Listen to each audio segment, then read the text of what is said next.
Bonjour à tous. Alors un petit peu de politique fiction pour commencer.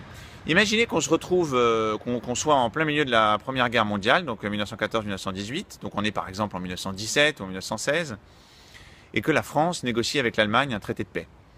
Et que, au cours des négociations avec le gouvernement allemand, qui se passe très bien, on s'embrasse, on se serre la main, on va signer l'accord de paix, et au cours de ces négociations, on apprend que derrière notre dos, donc derrière le dos du gouvernement français, l'Allemagne, ou l'interlocuteur officiel allemand, a signé un accord avec un groupe ou un mouvement terroriste extrémiste qui appelle à la destruction de la France. Bon, bah là, vous imaginez les réactions françaises. Le tollé, l'indignation, on appellerait immédiatement à la rupture de toute négociation avec le partenaire allemand, et on serait sur nos gardes, on serait très méfiant. Voilà. Bah, figurez-vous que cette histoire est arrivée à Tzipi Livni. Donc Tzipi Livni, à l'époque où c'est arrivé, c'était en 2014, elle était ministre de la Justice et des Relations avec l'autorité palestinienne. Voilà, donc Tzipi Livni, donc une des femmes politiques les plus importantes d'Israël, qui a même failli être Premier ministre, et donc elle racontait devant un auditoire de 500 à 600 personnes qu'elle était en train de d'avoir des discussions avec Mahmoud Abbas, donc le responsable de l'autorité palestinienne, donc l'interlocuteur officiel de l'État d'Israël concernant le conflit israélo-palestinien, que ça se passait très bien, bises, serrage de main, petit four, et qu'au moment de partir, elle voit Mahmoud Abbas signer un papier, elle demande à John Kerry, qui est toujours d'ailleurs secrétaire d'État américain, qu'est-ce qui se passe, et John Kerry lui dit que Mahmoud Abbas, ni plus ni moins, est en train de signer un papier, un accord avec le Hamas, donc mouvement terroriste de Gaza, qui dirige Gaza d'une main de maître et qui appelle à la destruction de l'État d'Israël et même au génocide des Juifs. Et là, donc, Tzipi Livni nous raconte cet événement-là. Elle dit en fait tout naturellement, comme si de rien n'était, que Mahmoud Abbas n'en est pas à sa première tentative et que ça fait plusieurs fois qu'il fait le coup en fait. Et elle regarde l'assistance en disant mais de toute façon on n'a pas le choix, c'est notre partenaire. Donc, je vais tenter de vous expliquer les raisons qui poussent Tzipi Livni à continuer, en fait, et qui poussent beaucoup de dirigeants israéliens à continuer à négocier avec un partenaire qui, de manière évidente, n'a aucun problème à signer des accords dès qu'il le souhaite ou dès que ça l'arrange avec un mouvement qui appelle à la destruction de l'État d'Israël. La première raison, c'est une raison politique, c'est qu'on a changé de paradigme. C'est-à-dire que jusqu'en 1991, tous les experts, tous les acteurs de terrain savaient que le conflit était d'abord avant tout un conflit israélo-arabe. Je m'explique, c'est-à-dire que ça concernait en fait l'ensemble des pays de la région. Tout le monde le savait. Et tout le monde le sait, enfin la plupart des spécialistes le savent toujours d'ailleurs. Mais en 1991, la Jordanie s'est retirée de la partie, du jeu, et on a adopté un nouveau modèle, si vous voulez, qui est que la population qui habite dans les territoires donc, qui sont entre la Jordanie et Israël, qu'on appelle les Palestiniens, nécessitait un État et qu'il fallait leur donner cet État, et que le cœur du conflit, c'était cette population-là, donc qui n'avait pas d'État. Donc ça a changé de modèle. Les Israéliens ont adopté ce modèle, pour moi c'est une raison qui m'échappe complètement, en tout cas me concernant, et parce qu'il faut savoir que ça va étonner beaucoup si certains militants d'extrême gauche m'écoutent ou de militants pro-palestiniens m'écoutent, ils sont peut-être surpris d'apprendre que Yasser Arafat, en 1970, a voulu donc créer son État, et il a voulu créer son État donc en Jordanie. Voilà.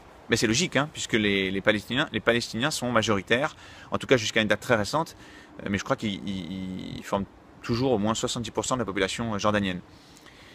Voilà. Donc c'était normal que la Jordanie fasse partie du jeu, et que c'était normal que on parlait de fédération, on parlait d'un État, voilà. Mais la Jordanie s'est retirée. Voilà. Donc ça c'est la première raison. Donc les Israéliens il y a beaucoup de dirigeants israéliens la plupart d'ailleurs, qui sont persuadés qui ont intégré en fait ce modèle de politique, qui est que c'est le cœur du problème, c'est les Palestiniens qui n'ont pas d'État, en tout cas cette population-là. Voilà. La deuxième raison.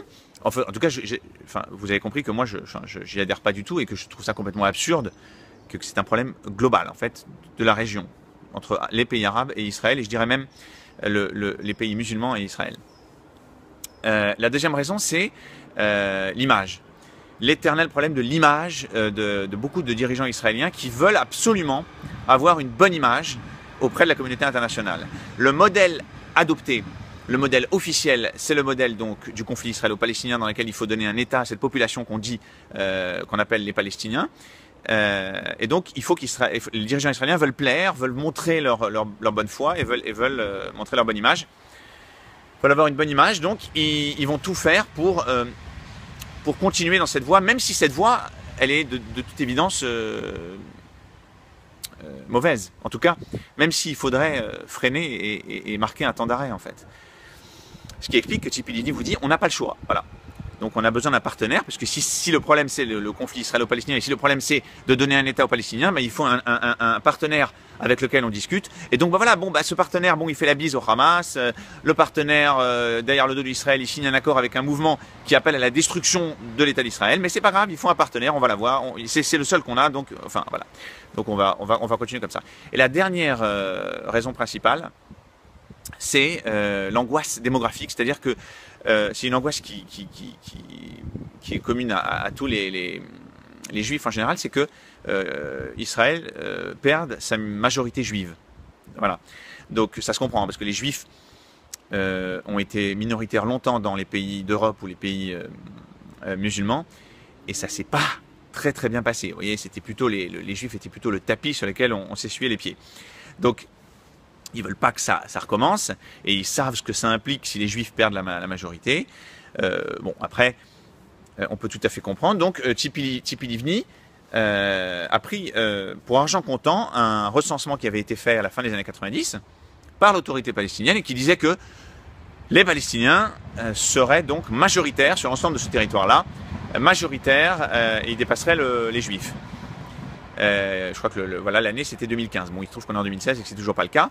La raison est simple, c'est que le recensement était faux, était bidon, qu'ils ont compté 2 fois ou 3 fois les mêmes gens. Ils ont compté la population arabe de Jérusalem-Est qui est comptabilisée déjà par l'État d'Israël de manière séparée. Donc bref, ils n'ont pas compté les gens qui partaient de ces territoires, qui allaient habiter ailleurs, etc., etc.